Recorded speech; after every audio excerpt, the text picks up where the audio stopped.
Halo semuanya, selamat datang di Sapa JKN, Suara Aspirasi dan Perbincangan JKN. Podcast ini merupakan sarana informasi jaminan kesehatan nasional di bawah naungan BPJS Kesehatan Watampone. Saya Tri akan menemani Anda dalam perbincangan menarik ini. Di episode kali ini kita akan mengulas nih secara mendalam terkait bagaimana sih alur pelayanan berobat bagi peserta JKN di fasilitas kesehatan. Tentu terdapat beberapa pertanyaan bagi Sobat Sapa JKN terhadap manfaatnya maupun bagaimana alurnya. Nah, untuk mengetahui hal ini lebih mendalam, kami telah mengundang narasumber yang luar biasa pada hari ini, yaitu Kak Santi. Halo Kak. Hai. Jadi gini nih Kak, terkait alur pelayanan berobat di Vaskes. Bagaimana sih Kak alur pelayanan berobat di Vaskes itu? Dimulai mungkin dari FKTP dulu, bagaimana tuh Kak alurnya? Oke, jadi kalau untuk alur pengobatan peserta JKN itu kita kan menyediakan dua jenis fasilitas kesehatan. Jadi ada fasilitas kesehatan tingkat pertama, ada namanya fasilitas kesehatan tingkat lanjutan. Jadi kita mulai dulu alur pelayanan untuk fasilitas kesehatan tingkat pertama. Sebenarnya dokumen yang perlu disiapkan itu sebenarnya untuk kelengkapan administrasi saja, seperti identitas, KTP atau nomor kartu JKN. Hanya saja sekarang kan zamannya tidak bawa kartu-kartu lagi. Jadi peserta cukup membawa sebuah aplikasi yang di dalamnya sudah all in, yaitu aplikasi mobile JKN. Di aplikasi itu sudah disiapkan ada namanya kartu KIS digital. Jadi cukup memperlihatkan kartu KIS digital saja, peserta sudah bisa mendapatkan layanan di fasilitas kesehatannya yang terdaftar. Oh, lebih memudahkan ya Kak, berarti cuma perlu membawa handphone nih untuk mendapatkan pelayanan di fasilitas kesehatan. Nah, Benar. terkait itu nih Kak, apakah ada perbedaan alur pendaftaran di Vaskes itu bagi peserta JKN yang sebelumnya pernah nih mendapatkan pelayanan di Vaskes tersebut dengan pasien baru? Benar. Jadi pada dasarnya kalau untuk alur pelayanan itu sama. Hanya saja bagi peserta yang baru itu untuk kali pertamanya mendaftarkan dulu identitasnya. Jadi didaftarkan dulu pada rekam medis di fasilitas kesehatannya. Untuk kali berikutnya atau kunjungan berikutnya cukup membawa identitas saja. Cukup kalau misalnya untuk memudahkan boleh mengantri lewat aplikasi mobile JKN. Jadi tanpa harus ke Vaskesnya langsung pun dari rumah kita sudah bisa mengakses antrian seperti itu. Selain itu nih Kak, kan mereka harus membawa identitas nih Kak. Selain dari tuh BPJS kesehatannya itu, apakah ada kartu identitas lain yang dapat digunakan di fasilitas kesehatan untuk mendapatkan pelayanan? Ya, jadi seperti disampaikan di awal, peserta sudah tidak perlu membawa kartu ini, kartu itu. Jadi peserta cukup membawa gadgetnya saja, apakah itu Android, apakah itu iOS, itu sudah dapat menginstal aplikasi mobile JKN. Di aplikasi itu sudah ada kartu KIS digital, jadi sisa memperlihatkan KIS digital saja, peserta sudah bisa mengakses layanan di Vaskesnya. Itu Tri. Nah, di mobil JKN kan tadi dibahas nih Kak, bisa ambil antrian online. Nah, bagaimana tuh Kak caranya ambil antrian online di mobil JKN untuk memudahkan peserta JKN? Iya, jadi untuk aplikasi mobile JKN itu kalau kita buka menunya nih ya. Kalau kita buka aplikasi mobile JKN itu sudah ada menu namanya pendaftaran pelayanan antrian. Kalau misalnya mengklik menu itu, nanti akan muncul pop-up dua menu. Jadi ada untuk menu pengambilan antrian untuk di Vaskes tingkat pertama. Ada juga untuk Vaskes tingkat lanjutan. Jadi semisal ini mau berobat di Vaskes tingkat pertama nih, kan ada di situ nih tampilannya. Misalnya terdaftar di Vaskesnya. Jadi bisa mengambil antrian. Tapi kalau untuk Vaskes itu hanya bisa diakomodir untuk hari ini atau besok. Jadi semisal mau berobat besok nih, jadi bisa mulai ambil antrian hari ini. Jadi misalnya mau berobat tanggal 24, bisa mengambil hari ini atau pada sekalian besoknya aja.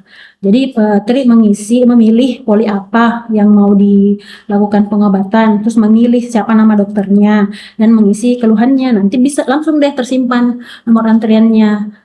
Seperti itu. Oh, banyak ya ternyata manfaatnya kalau kita mendownload aplikasi mobil JKN ini, Kak.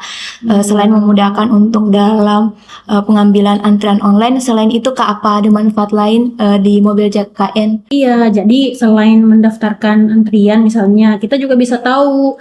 Jadi misalnya status kepesertaannya kita, sekarang kan banyak nih nonaktif gitu ya. Jadi sebaiknya secara rutin kita bisa mengecek status kepesertaan kita. Kalau misalnya kita peserta mandiri, kemudian lupa nih bayar iuran, nah jadi harusnya kita bisa mengecek apakah bulan ini udah bayar atau enggak. Jangan sampai pas nanti kita mau pakai berobat ternyata nonaktif. Jadi rajin-rajin mengecek status kepesertaan di aplikasi mobile JKN. Wah, sangat memudahkan ya Kak. Ternyata lebih memudahkan ketika mendownload aplikasi mobil JKN, kita bisa ngecek juga nih status kepesertaan JKN yang kita miliki. Iya. Nah, selain itu nih Kak, kan tadi membahas tentang pelayanan kesehatan di FKTP nih Kak. Apa saja sih pemeriksaan yang dapat dilakukan oleh peserta JKN di FKTP yang terdaftarnya? Jadi kalau untuk pelayanan apa saja kan yang bisa dilakukan di FKTP misalnya ya, semuanya sih bisa. Jelasnya kalau sebelum kita mengakses fasilitas tingkat lanjut,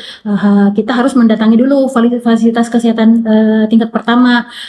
Kemudian kalau di FKTP itu kan fasilitas untuk promotif preventif, artinya pencegahan ataupun pengobatan.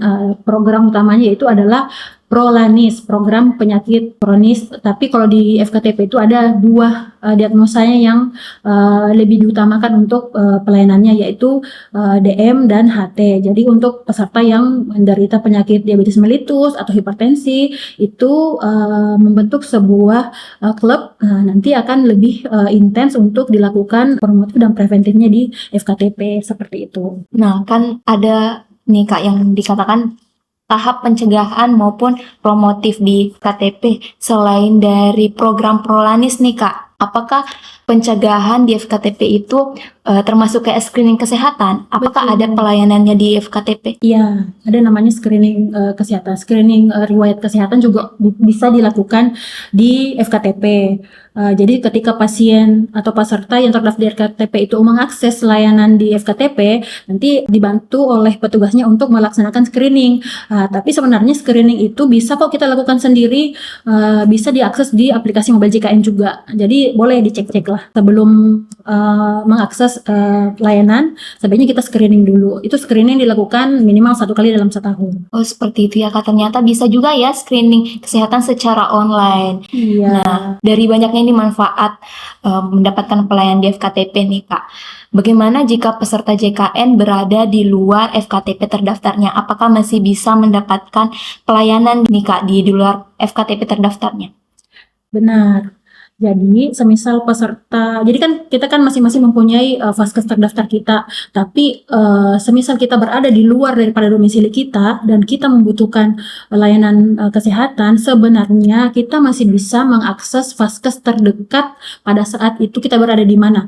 Jadi sebenarnya sudah diatur di Perpres 82 tahun 2018. Jadi yang berbunyi bahwa jadi peserta yang berada di luar wilayah FKTP tempat peserta terdaftar dapat mengakses pelayanan rawat jalan tingkat pertama pada FKTP lain paling banyak 3 kali kunjungan dalam waktu paling lama 1 bulan.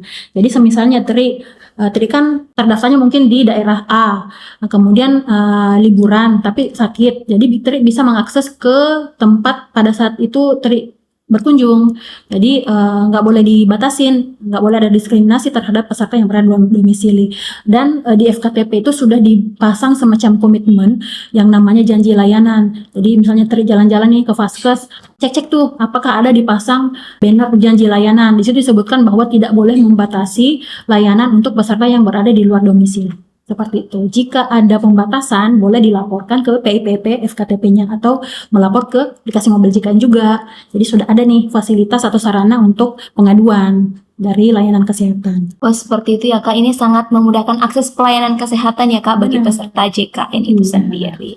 Nah, selain itu nih Kak, kan ini tidak dibatasi nih Kak pelayanannya. Apakah ada durasi tertentu nih Kak dapat mengakses fasilitas kesehatan di luar FKTP terdaftarnya itu? Iya.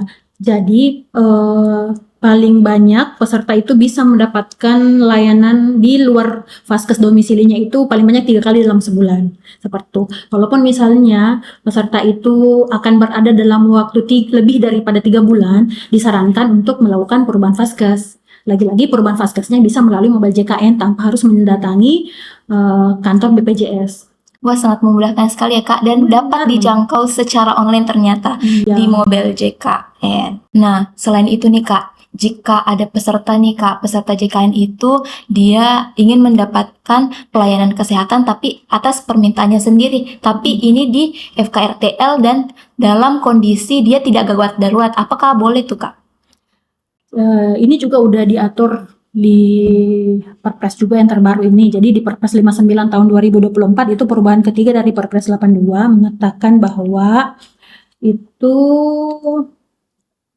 pelayanan kesehatan itu ada hal-hal yang tidak dijamin.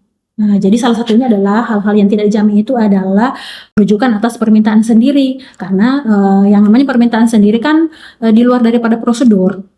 Jadi harapannya tidak ada lagi yang melakukan ada rujukan atas permintaan sendiri. Semua harus sesuai dengan indikasi medis seperti itu. Seperti itu ya. Jadi nggak boleh nih ya Kak mendapatkan pelayanan kesehatan itu atas permintaan sendiri, harus sesuai dengan diagnosa penyakitnya di FKTP itu sendiri. Jadi harus sesuai dengan prosedur. Apa yang dimaksud dengan sesuai dengan prosedur? Itu sesuai dengan alur, sesuai dengan benefit yang dijamin oleh BPJS Kesehatan, serta sesuai dengan indikasi medis. Jadi di luar daripada itu tidak dijamin nih masuk dalam poin-poin hal-hal yang tidak dijamin. Seperti itu.